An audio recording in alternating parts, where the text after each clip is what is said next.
So welcome everyone to our April meeting. Today we're privileged to have Rhiannon Chatnoir, Joyce Bettencourt, here to talk to us about her multiple and various experiences with virtual worlds and with knowledge in virtual worlds, which of course includes learning and teaching.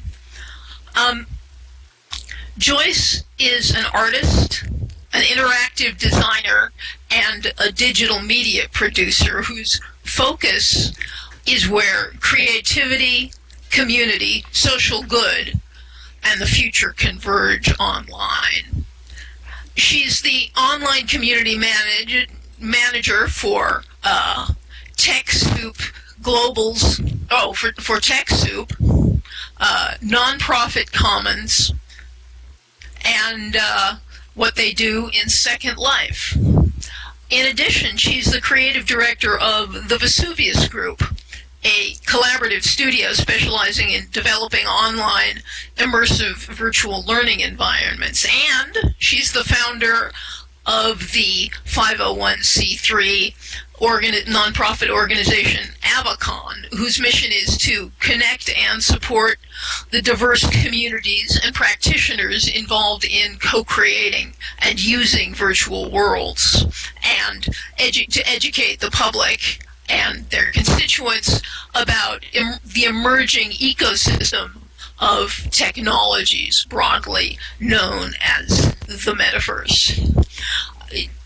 The reason I've been after her to come speak to us since a year ago is that I think if anybody has their finger on the pulse of what's happening with the metaverse and with virtual worlds, it's Joyce. So with that, I will let her speak for herself.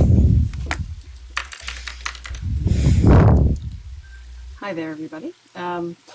So yeah, I guess, we entitled this long, strange journey. So I'll kind of precurse it by what that journey was, at least, starting in the Second Life related thing. I mean, of course, before that, I've had a long interest in game spaces and virtual environments prior to this, like, including going back to the 90s and MUDs and MOOs, and when accessing the internet meant, dialing into your university's fax system and from there, surfing the web and telnetting into places that were virtual environments. And actually, I can hear your mic, JJ. That's all right. So starting off in Second Life, I actually, obviously you can see this by looking at my profile too, but I started here in January of 2005. So at this point, it's been a bit over 10 years. And, initially, my interests were much more, I was a kind of an in-house designer, and I was interested in sort of a lot of the creative uses and that collaborative creative kind of spirit and community as a whole, kind of, that was part of Second Life. So my kind of earliest interactions and things that I would focus on were things that, were usually art related, or music and poetry and things like that. I had an interesting bug that was part of my Second Life kind of client at the time, that wouldn't allow me just to launch the application by double clicking on it and launching it as per normal. And at the time, Linden Lab had this very extensive, well, it was a much smaller world and a lot less things going on, but they had this pretty extensive event calendar where all the event listings that we sort of search now that are, that we kind of access here, they actually published it to the web too. So I couldn't click the application to start up that way, but I could go into the online calendar listing on the web and click on event and then go in through that way. So it was this weird kind of interesting way to experience what Second Life was about, because I always came in via an event that it was interesting. So it might have been a poetry reading, it might have been some educational kind of class, or some, even like we talk about libraries, the early Library Alliance events that Laurie Bell used to hold. So it was always sort of through these things of what interesting adventure or thing would I kind of experience today. So I think that kind of made Second Life sticky for me in that way, and then also um, allowed me to, I think, have an appreciation of all these sort of interesting things that were happening in the world. So I often wasn't going into a space that was with an alone experience. Um, so, like I said, a lot of that was sort of focused on kind of art and music, poetry related things at the beginning, and then I started to get involved in fundraising and charity things, and kind of connect with sort of some of the builder communities and and that related stuff, and then. Um, in early fundraisers, even predating the Relay for Life stuff, such as, when the Katrina disaster happened, there was a huge kind of, and that was like later 2005, there was a huge kind of outpouring from the community, and everybody got together and we rebuilt the French Quarter and virtually, and held charity related events and things in there. And then, and then of course there were early things too, like, the lab had their winter festivals and their birthdays in the same way. And at one of their winter festivals, I met, it happened to coincide with the New York transit strike, which actually I'm not in New York, I'm in closer to Boston geographically. But it happened to coincide with that. And so it was a winter festival, and I was kind of in ice fishing with a collaborative mine from even back then. I think some of you know him, Franz Charming. And I met Barry Joseph, or his avatar, his Second Life avatar, Global Kids Bixby. And he was like the digital media learning director at a New York City educational nonprofit called Global Kids. And at the time, I wasn't thinking of Second Life as any sort of serious kind of career part to myself specifically. So, but he was starting to look at these environments like virtual worlds, and like how could they be used for education. So, we started kind of a dialogue there, and I started to connect him to folks. And I think some of you know Kim Anubis from of the Magicians. I connected him to Kim. Kim, he kind of interviewed her, and she ended up starting to work with him to build out the virtual environment, which this was early funding at the time. MacArthur Foundation was very interested in if virtual environments were useful for not only education, but then also for kind of what their philanthropic social good elements were of it too. So she helped build out his spaces. And that was deployed in the Teen Grid, which I don't know if any of you or how many people remember the Teen Grid, but the Teen Grid, kind of came into being in that 2005 era. And at the initially, yes, the late lamented Teen Grid, sadly. So it came into existence in that 2005 kind of era. And at the time, it was a space, it was sort of, kind of like a second server running. I mean, not an initial server, but a second instance, almost like of Second Life, but it was solely for teens ages 13 to 17. So when people created accounts, if they were 13 to 17, they got funneled to the Teen Grid, and then anybody 18 and over came here to the main grid that we all are very familiar with. And initially, it was just Linden Lab kind of managing it. It was very sort of a small space, and it actually never really burgeoned too much. It didn't kind of take off in the way that the main grid did. But Global Kids, in Barry and his interest of how do we use these spaces for education,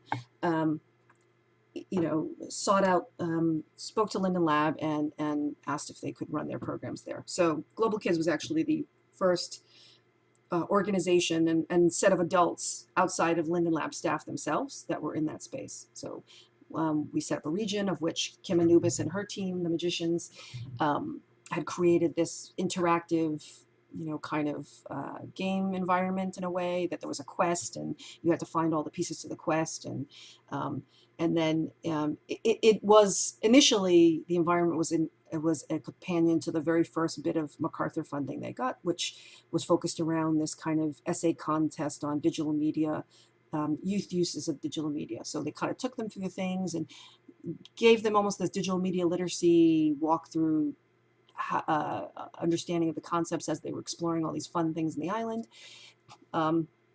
And then, encourage them to kind of, write their thoughts out and submit an essay to this. So, that was it was in the beginning, that was kind of its first bit. And and then from there, it became the kind of home base for all of the virtual worlds related projects that Global Kids did. And actually, I'll get a link for you guys to the Global Kids site. You could still access the stuff. Barry Joseph no longer works at Global Kids, and a lot of us have moved on too. But he now works for the American Museum of Natural History, where he does their digital media learning there. So if you go to the American Museum of Natural History in New York City, you can look him up, and he's now thinking about how things like tablets and other devices and other kind of technologies can be used throughout a museum learning on demand kind of related environment. So, but with Global Kids, we worked on a lot of projects and collaborated with a lot of folks, including UNICEF, and even and the Gates Foundation, and as I said, MacArthur Foundation. And we even brought in James Paul Gee, for those of you who know him as a quite a educational learning kind of theorist. We brought him in to for basically a Harry Potter dance party in the Teen Grid, and I think there's some video on that OLP Global Kids site. If you go searching for it in the search for James Paul Gee, you can kind of come up with that. And then also the Field Museum and other educational or museum related folks there. So and they were using not just only environment as kind of that game-based way that they had done prior, but then they also were they were running programs with their youth in New York City, and in collaboration with people like the Field Museum, where there were youth also in Chicago and those kind of things, to do various programs. They had a program called Playing for Keeps, where they were using machinima creation, where the teens would create kind of basically film crews amongst themselves and write and draft and script the videos. Global Kids had kind of a mission to kind of make the youth better global citizens. I mean, of course, they also was about engaging them and getting graduation rates to kind of increase as well, since these were a lot of inner city youth in New York City that they were working with, who often were kind of academically disadvantaged. But so machinima, using machinima was one particular way. They, also had kind of a youth entrepreneurial kind of program called Dream It, Do It, where they would award, award kind of small, like Linden stipend grants and space to youth who are interested in, kind of setting up some sort of entrepreneurial kind of related thing. And they actually were even working with some incarcerated youth for that program as well. They had, they developed, they had the youth develop a game even within the virtual environment called Consent. And I kind of worked with I was sort of the project lead of that, project team leader for the developers, the youth. We had like a whole youth team development team that were actually building up the things in the environment and all the functionality and all that stuff. And they were interfacing with the youth that they had in New York City in their program to develop this game. And it was really about the concept of consent, or lack thereof, in the kind of industrial prison system in like the 30s and 40s and 50s and into the 70s and stuff, and how medical experimentation was often done on folks. So a lot of their programs had these really serious topics that the youth would actually drive that. So they did one of their machinima, playing for keep machinimas, was on child sex trafficking, and that was a topic that the youth came up with, after they were kind of gone through all these various issues. So, very issue-based education using these virtual environments, uh, and and they were also kind of involved in other events that were outside of the Teen Grid and collaborations, like for a while they had a collaboration with the International Criminal Court, and there were some spaces here in the main grid, where they brought in various like justices and other people to speak on um, kind of human rights and other related issues, and those would often be like kind of collaborative events where there would be the youth and teen grid and also the event here in main grid, and we would kind of do streaming back and forth, and the ability for them to be able to kind of ask questions back and forth. So we tried to kind of keep them as involved as possible. And then there were other MacArthur kind of philanthropy in virtual worlds related parts to that, including we had a kind of live multicast into many virtual worlds at once event with Kofi Annan at the United Nations, and kind of the award that he had received there and his work that he had done. And in that particular case, we were streaming into the Teen Grid, we were streaming into here in the main grid, we were streaming into uh, a couple of other virtual worlds, and even like youth-focused virtual worlds, and then also online as well, and then kind of a global chat around all of them. Yeah, certainly, yes. I mean, there was a lot of, I think there was a lot more big organizational foundation funding in those early days. I mean, at this point, we're talking, Global Kids started their work in 2006, and then they probably had a pretty strong presence till 2010. I mean, they still did some stuff after that. Certainly the Playing for Keeps machinima stuff kept going. But Barry, as I said, kind of moved on to American Museum and Natural History.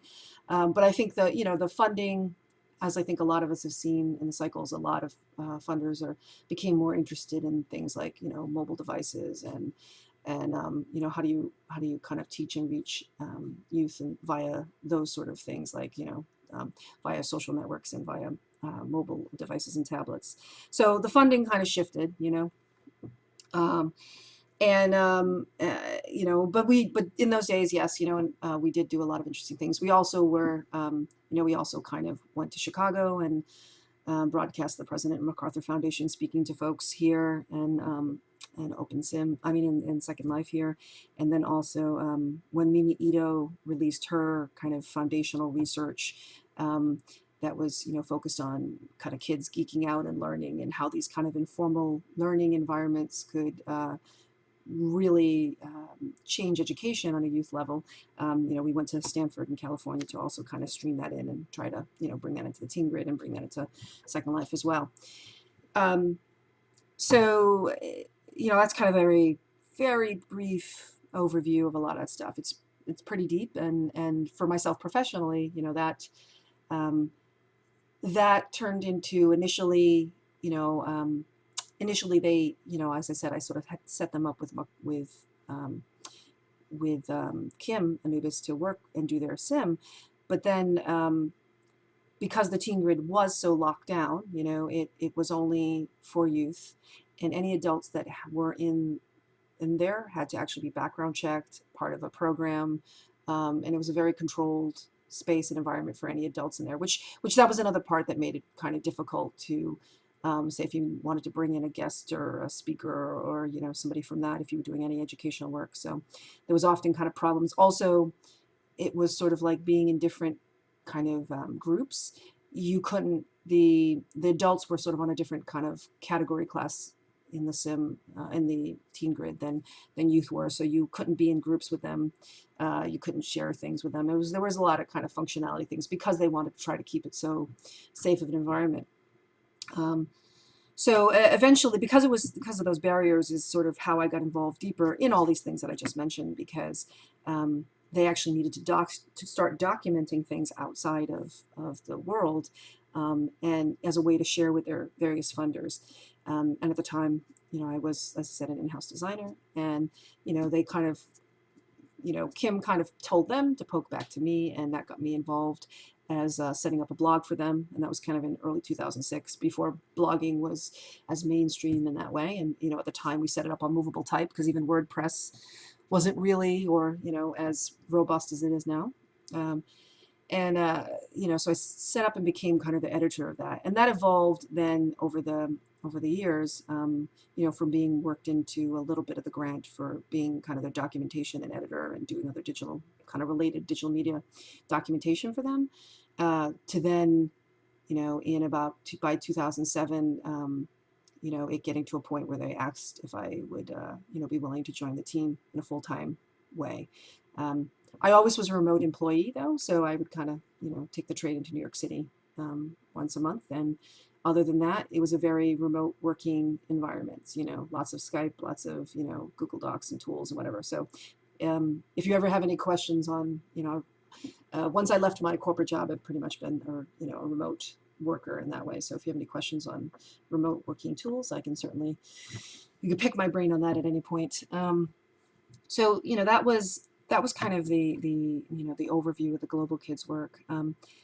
And, beside that, I had also started more informally, as JJ mentioned in my brief bio. I had with a couple of others, one of them being Frans Charming, who's Jeroen Frans. In real life, he's in the Netherlands, in Amsterdam.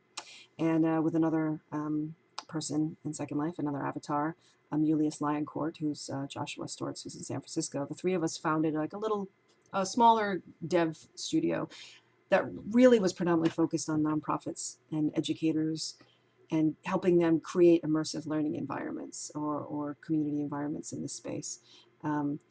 So sometimes even in the scope of my Global Kids work, Barry would ask to kind of, bring in the larger studio, my other kind of collaborators to help them kind of sort things out. So in the Vesuvius group work, we worked with, and I hear JJ again. You have a question? So in the Vesuvius work, we also worked with a lot of educators. Early on, we were doing it informally. I think some of you know Peggy Sheehy, who was also a very prominent educator in the teen Second Life space, and then she now is focusing a lot on World of Warcraft and game spaces and Minecraft and those sort of things more so. I mean, she started to then too, but she kind of runs she's part of a pretty big educational World of Warcraft guild. Not the Inevitable Betrayal, but I can't think of the other one. But in regards to, we had helped Peggy Sheehy in her early things, Vesuvius did, and then we started to work with helping out folks like Virtual Ability, and actually in the heydays of sort of the Second Life help, we were also working with some agencies and other biz folks like Sun Microsystems and stuff to do some stuff here. But the key stuff that we like to do was more educational focused. So a lot of really heavy interactive stuff, where you'd have, if you think about, say, some of the stuff that the Mad Peas do here for games, we would kind of do variants of things like that, but for educational folks. So like heavy database related things where you could kind of create accounts and keep track of things. We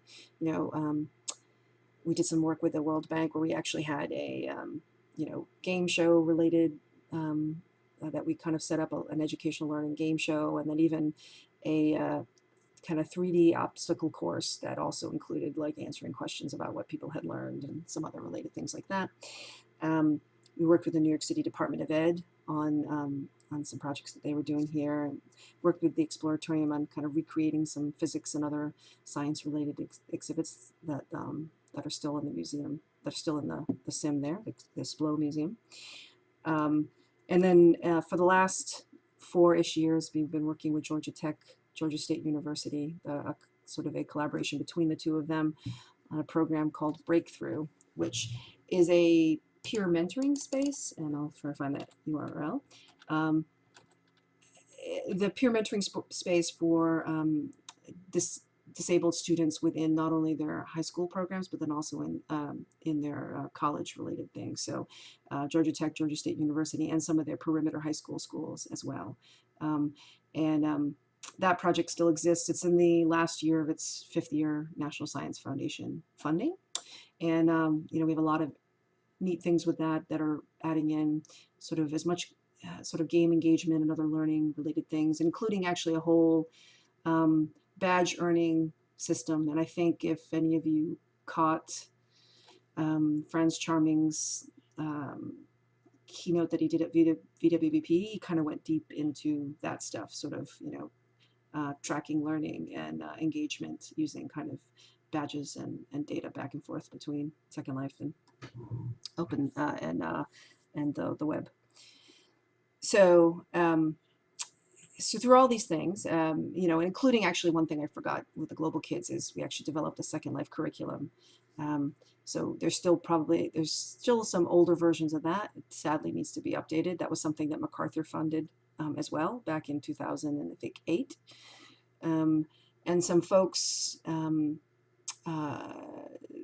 used to kind of keep it updated. There was a version of it here that Jeremy Kemp had created out of, I think he was at San Jose University.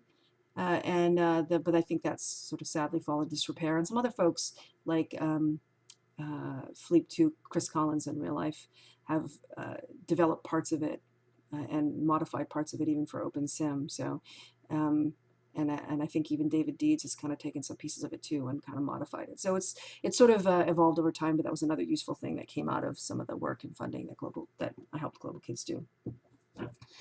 So the other thing, kind of the other parts of this that I was interested in. So, I think these serious educational uses are important, but I also through the years was very interested in community engagement and involvement, and all the various kind of how community manifested in these virtual environments and what they often kind of focused around.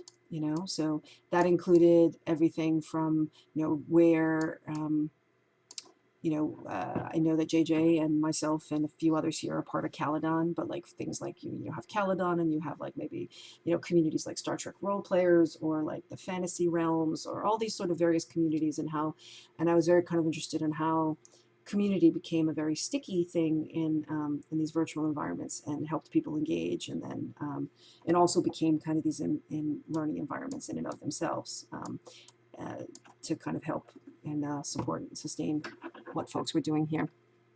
And that led me through the years to be involved in a lot of the real life community events that took place too. So, in some way or another, I had been part of the organization of where there were the Second Life community conventions. They took place in real life in various cities around the country, and they existed from 2005 to 2011. There's been obviously other kind of smaller and informal meetups, and a lot of the musicians have kind of jams that get together. But these Second Life community conventions were, in essence, full-fledged kind of conferences that brought together anywhere between 3 and at the height of it in 2008, I think, we had almost 1,000 people in Chicago that came together. So that was probably in its, at the very kind of peak of probably the Second Life kind of hype of people looking at this environment and what could they do with it. And, they would kind of be part, they would have tracks sort of similar to the way that, I know you guys have gone to other virtual conferences, but they would have various tracks. So there would be an educational track, and there would be a business track, and there would be a community focused thing. And, we also got some special funding in 2008. Again, here's where, in my wearing of many hats, sometimes I kind of collaborate them together. In 2008, we also got some special funding on the Global Kids side from MacArthur to have a nonprofit track that they had funded, where we would be able to bring in even Connie Yowell of the head of education for MacArthur Foundation. So there was very interesting, and they they brought together in some ways the serendipity and the diversity of people and their backgrounds and what their interests are and how that spontaneously creates connections here. It's often a lot easier in these virtual environments to, collaborate with a developer or collaborate with an artist or collaborate, with even a musician if you're an educator, or, all these kind of people to kind of cross-pollinate in a way that, yeah, nonprofit, to cross-pollinate in a way that often isn't as serendipitous in real life, right? But it was interesting to do these community conferences because it would be taking that kind of serendipity but bringing it into the real world, and on the case of kind of how visceral these places are and the connections that we all make here. It was also interesting to bring people together in real life and sort of see that you might have folks that, like all of us here, who might know each other and then not have had the chance to meet each other in person yet. But then when you would bring people together who had had a prior interactions or whatever, it was as if all that, just getting to know each other stuff had already kind of gone through. So all those kind of went up through there, and in 2009 was kind of the last of the SLCCs that was kind of organized by the first group that had started to organize it, and then they kind of all retired, and Chris Collins, Philippe Touk, for those of you who might know her, we decided to take up the Bastion, and not just as that, but one of the things that we were talking to, it was one of the important things we thought about in regards to sort of serving the community. We created the nonprofit Avicon. Initially, our first big things were running the SLCC that was in Boston in 2010, and then the one in San Francisco, in Oakland, California in 2011. And that kind of started, and from there, when things ebbed away and London Lab wasn't as supporting of communities, those evolved into what became the OSCC, the Open Simulator Community Conventions that have happened virtually in the last couple of years. And along with that, obviously, Chris and I have been focusing on other, and let me get you the link to the Avicon. So we've been focusing on even broader stuff, like supporting ultimately all of those that are doing, whether it be serious related things or even the community-based stuff, how to support these folks, even if we are in various virtual environments or game spaces, that kind of thing. So, things like holding these virtual environment things. And we also have, if any of you are interested in exploring OpenSim, we have a free land kind of for social good and educational related things program as well. You can kind of find that off the programs page. But, so we're interested in supporting that. We've been kind of putting our focus on that, and ultimately sort of sorting how these future technologies are helping support educational learning and social good things now, but then also what's that future look like. And then in relation to, I might change my thing. Yes, thank you for pasting that, JJ. In relation to that, I'm also, she mentioned doing the nonprofit commons thing, which, that's kind of, that is specifically focused on more on nonprofits, though it does get kind of collaboration. We also have a lot of librarians and educators there as well. And that is focused again also on the, bringing together a diverse community of practitioners and we host a weekly meeting that happens on Fridays at 8:30 a.m. Second Life time. We also have space there and other community events, and collaborate a lot with other educational and with other minded folks who are often educational related people in this and groups in this environment. So all these kind of things are sort of focused on kind of for the part of the social good and thinking about how these future technologies can kind of benefit society and also be used for learning and that sort of thing. And that led me to apply for Singularity University, which is kind of a future it's a future focused grad program. I mean, not in a certificate way. I mean, you do get a certificate, but not in a a diploma based way. And let me get you the link to that. And actually, they'll be starting another summer program come June. But in 2012, I applied and was accepted, and for all my, I think, interest in virtual environments and sort of the serious uses that I did with it. I was accepted, and I spent the entirety of the summer of 2012 in the NASA Ames base, which is in Silicon Valley in Mountain View, California. And it is this sort of, futurist focused kind of think tank meets, meets kind of futurist meets, kind of also accelerator, focused on how technology can kind of be used for how all these sort of exponential technologies can be used for kind of social good and changing the world, right? So that helped, I think, and that wasn't just, obviously I came in strongly with a background in virtual environments. That came in with a struggle with a sense of virtual environments, but then they focused on even other technologies, whether that be things like 3D printing or the low cost of DNA and all the medical stuff that was kind of happening in innovation, or or nanotechnologies, or and those sort of things. So and then we also did a lot of series of kind of future forecasting exercises that kind of had us sort of analyze all these sort of technologies that had happened, and then from there help us kind of make better projection and kind of guidance on what could come. So that kind of ties the whole of my background, and I know that's a lot. And and ultimately, I look at all these these technologies that we're kind of doing, and these, and how can we use them for learning, how can we use them for social good, and sort of what's to come. And certainly, I mentioned 3D printing, and virtual environments, and then we also you brought up Oculus and how VR is even increasing in that way.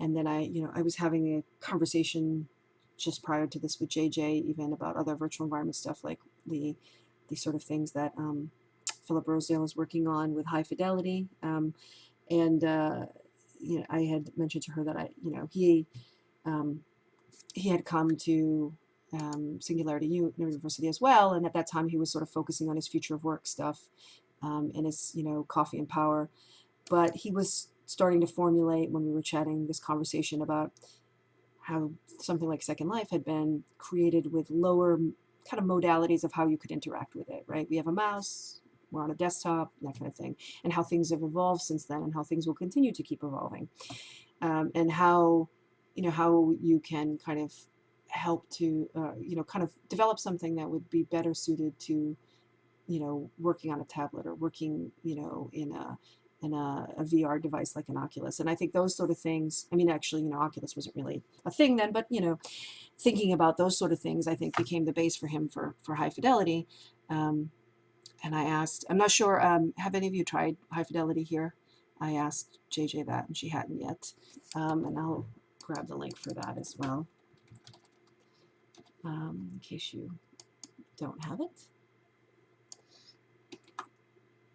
And I think it's actually, it was a closed kind of alpha, but I think you can now, actually, let me see. They even have opened up the domain, but you'll see if you scroll down that page, create an account. I think it's an open alpha now. So still very small, still very, very kind of, visually not maybe as savvy as here, and certainly not as savvy as like a game environment. But some of the things that he's been working on, I think, like I said, some of those initial questions that he was posing back when we chatted at Singularity University was, how do you lower that latency, that time between when you do something and when your avatar does that thing. And if any of you do get a chance to play with it, even with a simple webcam, that is an input device, and he's also been using it with other devices to try to, as input devices for interaction. But even a simple webcam, if you raised your eyebrow, your avatar would raise your eyebrow. If you smiled, your avatar would smile. And that sort of sense of emotiveness and, and emotion. I think, I mean, I'm not sure exactly what he's got it down to now. We do have, let me find that link. I think he mentioned it. So when Chris and I of Avicon had the last Open Simulated Community Convention, we had him as one of the keynotes, and I'll find the YouTube link to that. And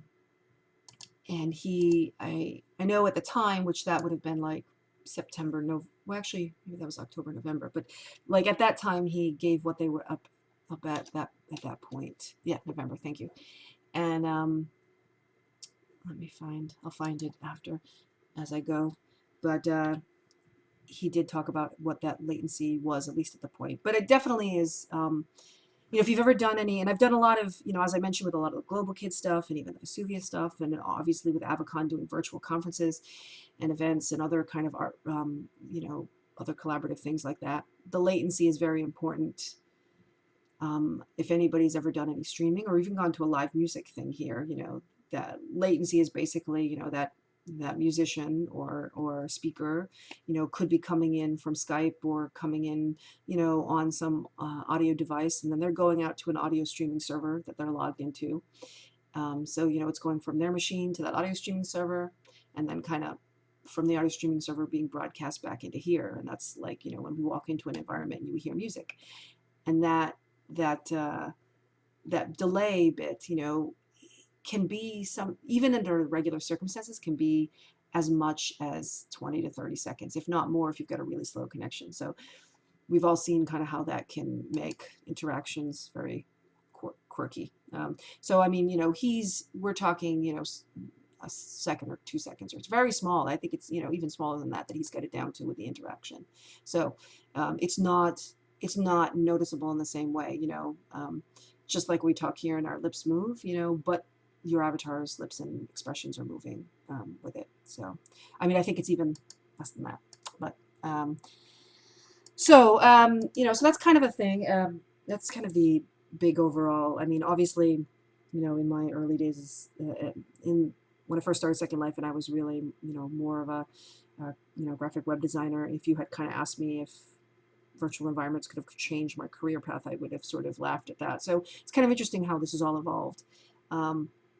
And certainly, if anybody wants to, we could probably open it up to questions. And if anybody wants to talk about other kind of technologies, or even the virtual environment related stuff, or if you want to chat about Oculus or a little bit more about the high fidelity related stuff, or other things that you might be interested in, I know, there's a lot of kind of excitement about 3D printing and how that could relate to even bringing things back and forth between real and virtual. Sure. Sure, JJ.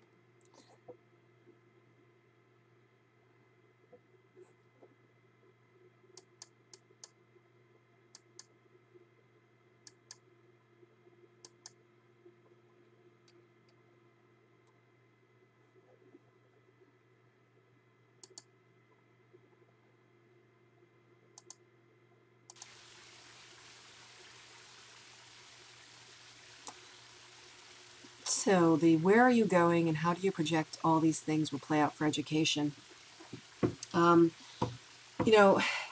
Certainly, I think in regards to the VR, right, I was at, and I don't know how many of you have gotten to experience like, a head, like a Oculus or other kind of head-mounted VR, even like a Google Cardboard or something like that. I know Beth has. There's a great picture of Beth and I at the Smithsonian conference playing with Oculus. So yeah, certainly. I mean, I think that sense of presence is even more so. I think I think in regards to VR, right, that when we're here, we obviously have a connection to our avatar, and we have that sense of presence. but I think, when you have sort of an Oculus on, you feel like you are actually within the environment rather than kind of looking at the environment, like you are within it. So it's a much more visceral and I think even more immersive. Um, as I was mentioning about the Beth thing, Beth and I went to the Smithsonian University, museum in the end of kind of 2014, or it's about a year ago about this point, I think. I don't know. Or was it the end of 2013? Maybe a year and a half ago. Yeah. So they had their first big 3D, 3D conference where, in essence, they're looking at like scanning technologies, and they've been starting to scan for a while now. They're 2D assets of the museum, and then now they're starting to scan the 3D related things, and actually I'll see if I can find that to you as well. But they're starting to scan their 3D collection stuff, so you can see they have online like the Wright brother plane and all these sort of things, and they have in scanning these things they have the models that you can interact with and kind of learn about and poke things and sort of see the wireframes of or even modify thereof. So the idea of, we think about our 3D data that we experience here in this environment, how we interact with it, but just even the 3D data, how it's so, so useful in general, even in these other things, like now that you've got like all these museum spaces and these other people with collections that are thinking, well, how do I use these various technologies? So I think in an educational sense, as we saw a little bit at the Smithsonian, that'll mean more models and content and things for us to interact with and learn from, right? So uh, you know, even in the case of, I brought up Barry Joseph at the American Museum of Natural History. Right now, they're doing things like digitizing dinosaur bones, and in their educational related programs, allowing youth to be able to kind of reassemble and learn and kind of interact with these objects that they wouldn't have been able to in this exact same way, right? So I think that kind of hybrid between the virtual kind of 3D model of it and what that means, bringing it out into the real world. Yes, the build your own dinosaur, absolutely. And they also did kind of a reverse of that back. Last summer and the summer before, myself and the Vesuvius team, we worked. Kind of, this is post Global Kids collaboration. We collaborated with Barry at American Museum of Natural History, and they did a summer kind of camp, and it was about 3 weeks long, which isn't a lot of time when you need to bring in complex things like 3D and virtual environments and other things. And it kind of came down to this idea of send them out into their collections, learn about the fossils. They were studying Cretaceous sea creatures. Um, have them talk to the experts and learn about what the environments were and learn about the animals themselves, and then kind of come into the virtual environment, and we kind of created a 3D Lego kit of fish pieces, right? But in essence, we also still have those models. I mean, they created they from the 3D pieces assembled their fish, and picked the various behaviors that they thought those fish should have, and then released them into an environment where we had created all these and not kind of NPC fish to interact with.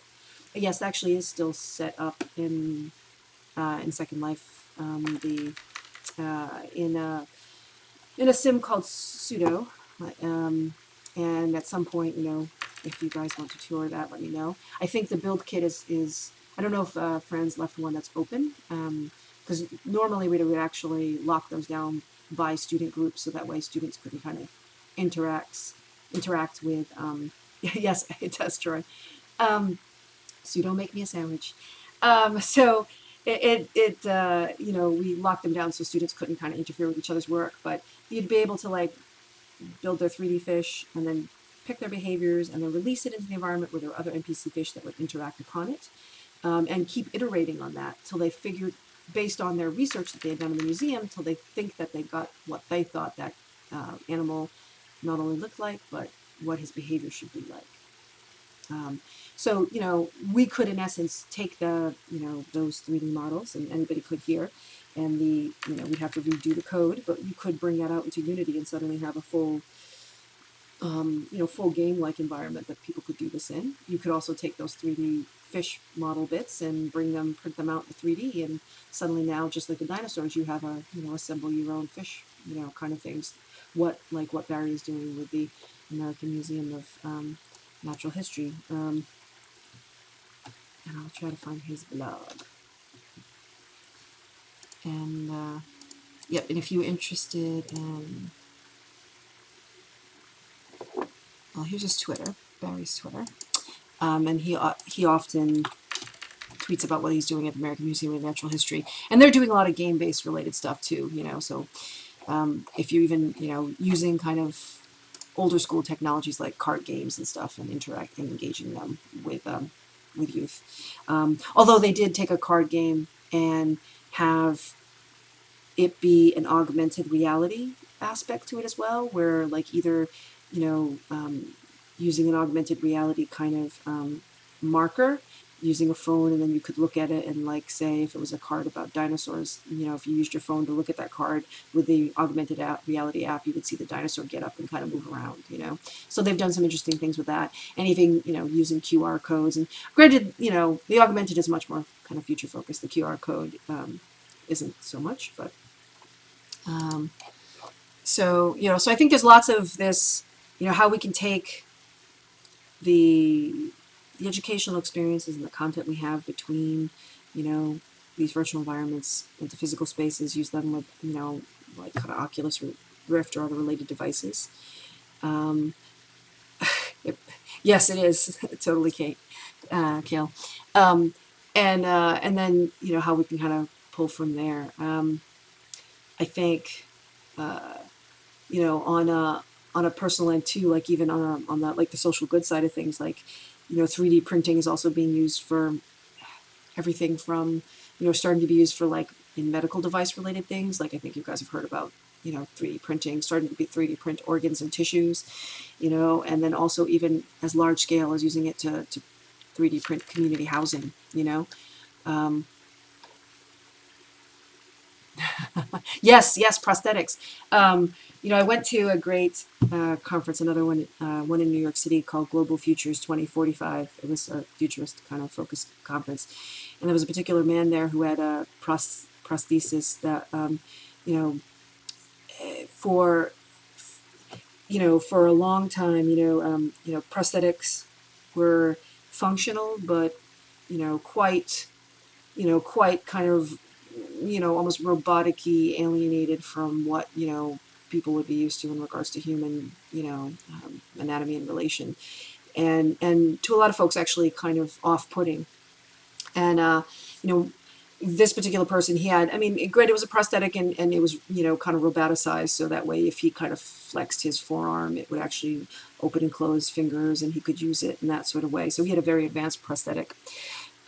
So it had also robotics in it, not just the 3D printing related stuff. And a comment from him would always stick out that you know people would kind of look away when he had his sort of kind of more useful hook related prosthetic when prior to, but then with the newer prosthetic, people would come up to him and actually ask if they could touch his hand or shake his hand. So that's a huge so sort of psychological on society kind of outlook on what that means too. But yeah, there's lots of 3D systems. They make 3D printers, and now they actually are the people who bought out MakerBot. So they've owned MakerBot for a while too, which is kind of their lower end. Probably what if you've done any 3D printing informally at a library or at a university, it's probably at a MakerBot system. But 3D Systems now kind of owns them. They've been doing 3D printing for a long time, and they've put a lot of funding at prosthetic related development. And the fact that you could be laser scanned, fitted for your prosthetic, and then printed on a 3D printer, and design it however you wish and change it out whenever. So I don't know if there are any other questions. I know we're kind of coming up kind of at the end.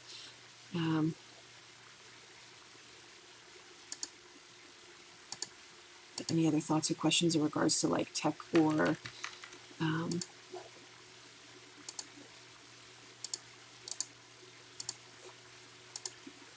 here's Barry's blog. Barry's an amazing boss, and he's incredibly innovative. How do you use technology for education. Of course, he's focusing a lot on the museum space, so a lot of more, on-demand learning, but still very relevant now. Let me see if I can find the Avicon video of Philip on here.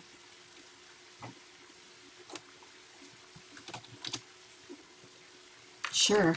The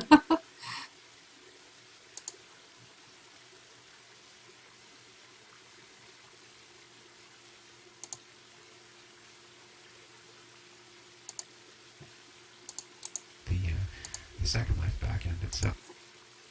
Here's the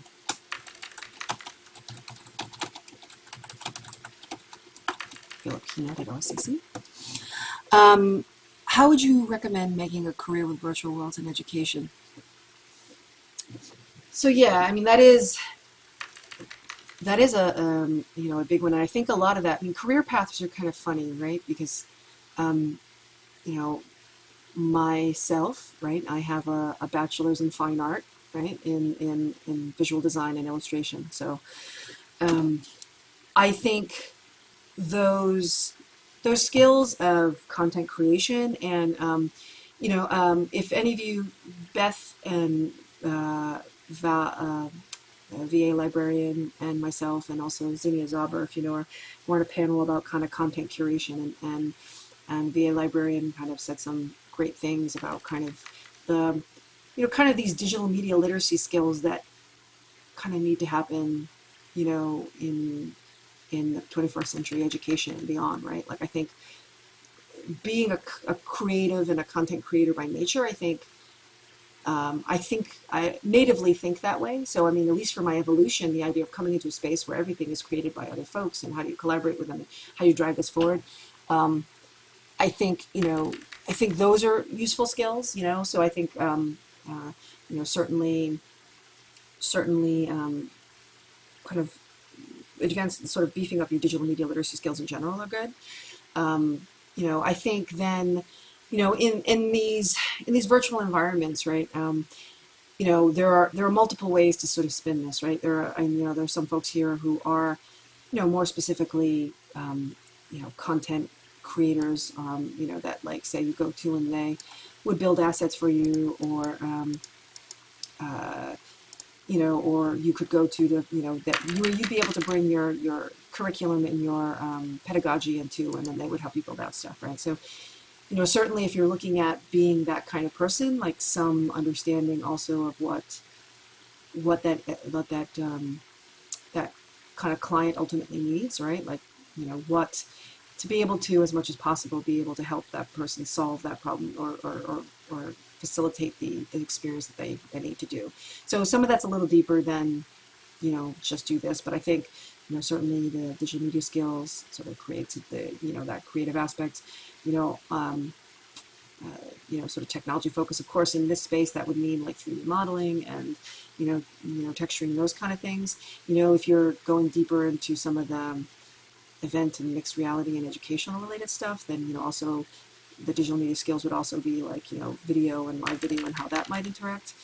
On the, kind of on the librarian side or the educator, proper, or even, when I'm with the nonprofit commons, community, who are a lot of those, or, there may be kind of accidental techies or technologies as a part of their job, but the bigger goal is not the end all be all of the technology, of course. So, I think in those cases, and how I approach, say, nurturing and managing like say the nonprofit commons community, or even like what we do with Avicon, is what what are the tools and knowledge that your community or you yourself, if you're talking about your career path, would need to kind of be able to kind of understand and evolve as technology evolves, right? So, in my case, and there was some great discussion of this too on a nonprofit commons panel at BWP. If you know that, certainly I think things like the immersive things like VR, spearheaded by Oculus and other heads-up displays like that, is coming on the horizon, right? So, as much as you can kind of read up and research on that, You know, I'm gonna grab my. I have a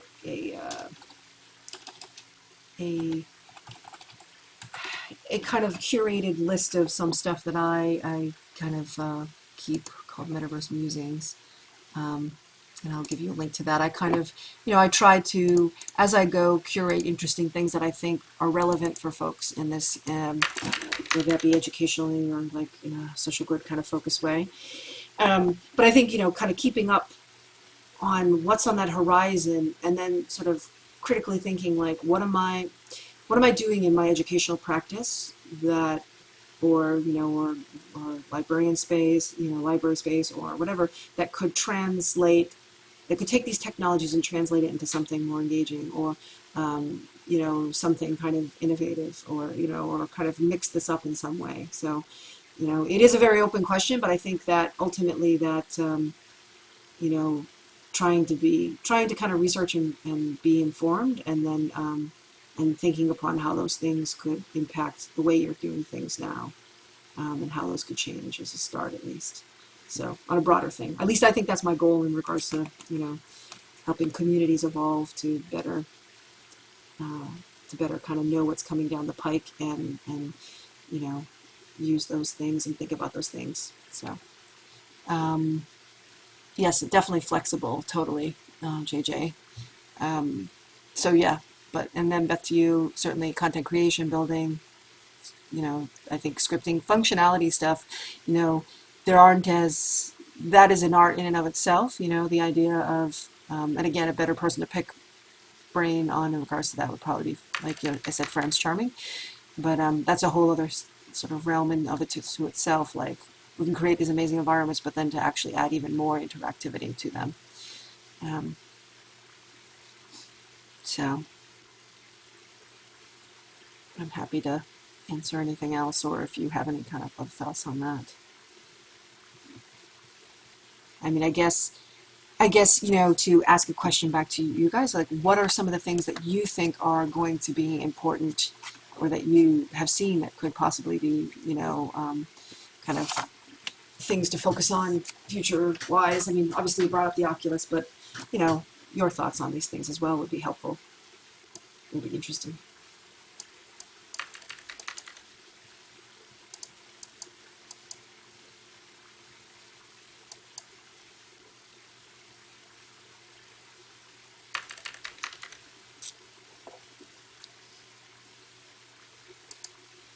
Mm.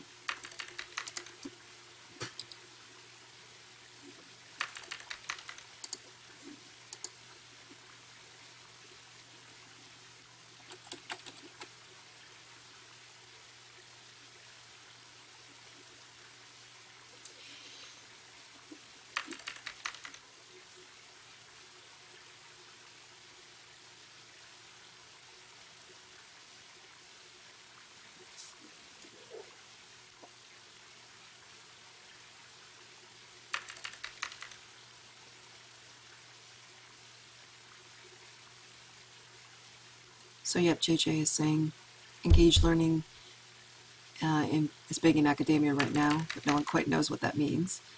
And that seems like virtual worlds would be a good place to experiment. And if Beth, you were saying, I think it will be important to figure out how to use immersive devices like the Rift without using voice for people who can't hear. I mean, certainly I think accessibility, and I know Gentle Heron touched upon this at Virtual Worlds Best Practices, that, accessibility, I think, with new technology is always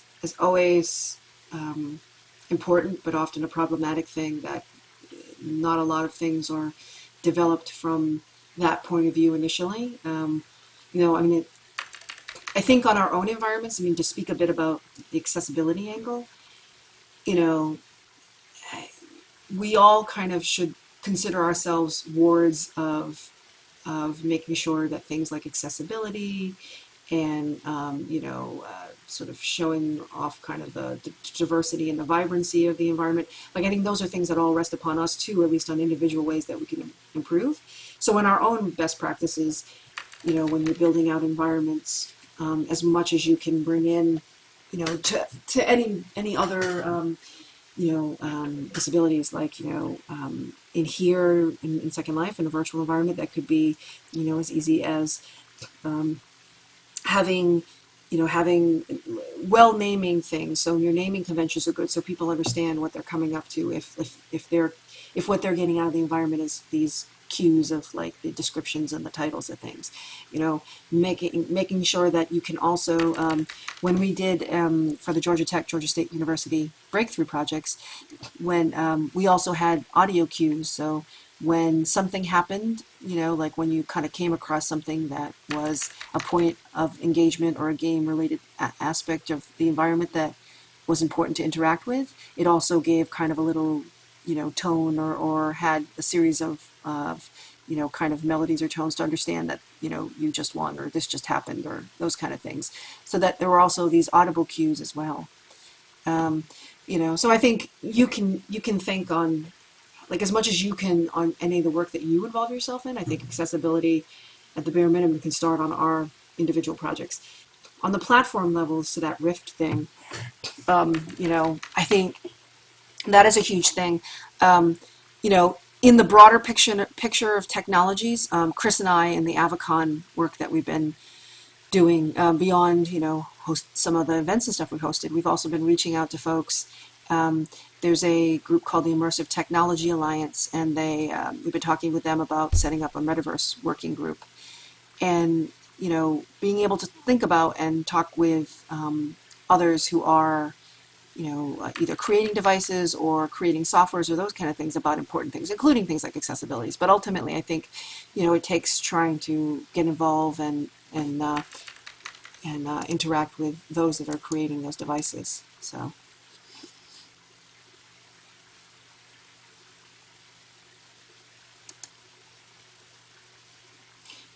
What was that a petition for? Was that to see if the group would be continuing on?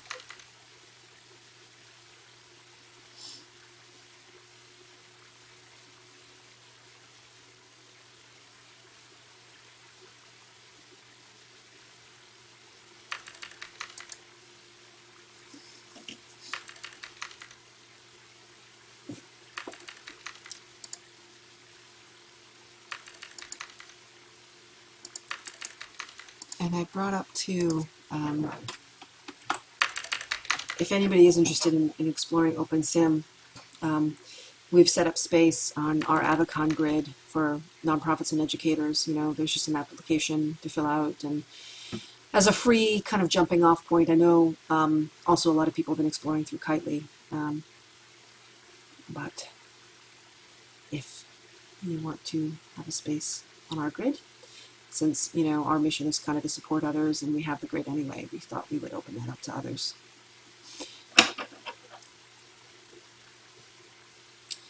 And that some of these community-related things that you mentioned, JJ, about you guys voting for those things, I certainly think, Chris and I have long discussions about these things, like how do you continue to support our community as it is very diversified and maybe kind of goes between various platforms or ebbs and flows, and on a an immediate level too. I think about that in regards to nonprofit commons as well. So I'm always thinking about how to support that community.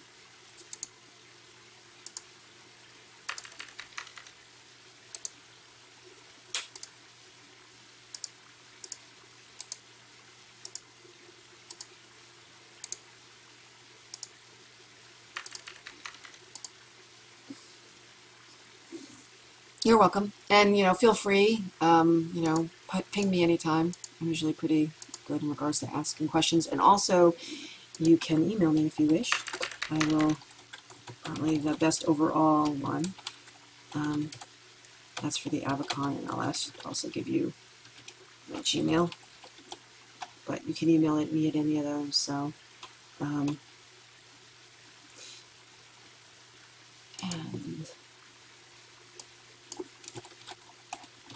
if you have any questions about future technologies or even current technologies, integrating digital media or social media or video related things, or and other kind of immersive environment, virtual world related stuff.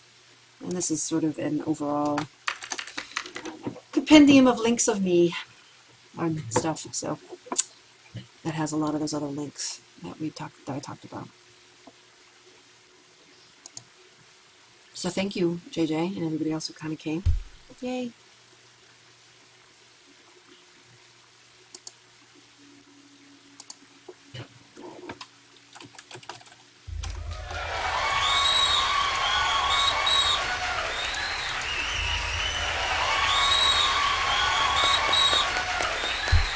And JJ, I was running, speaking of like, multitasking in digital media, I was actually recording this as we went too. So when I get that up, I'll send you a link, a screen capture of it.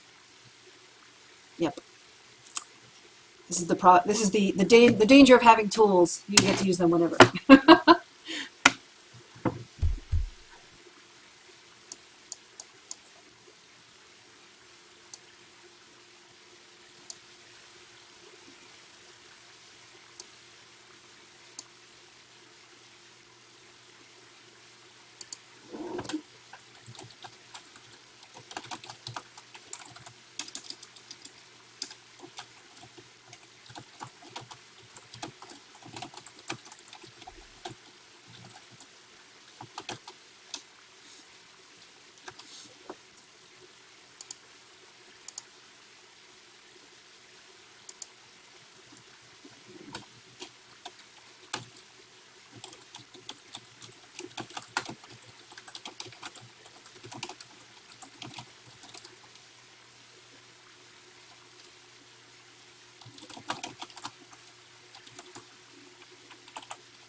And also while I'm here too, I forgot this link if you want to throw that in the transcripts as well.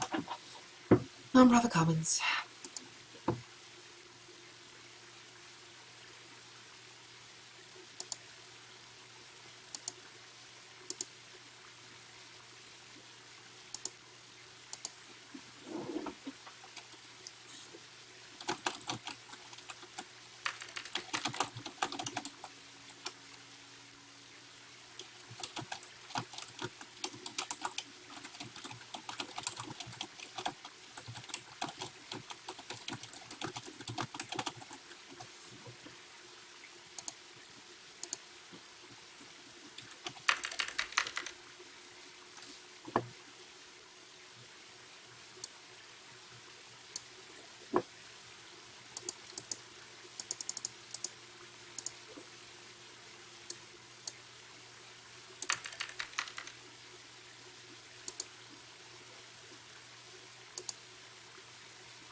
You still hear me, JJ, right?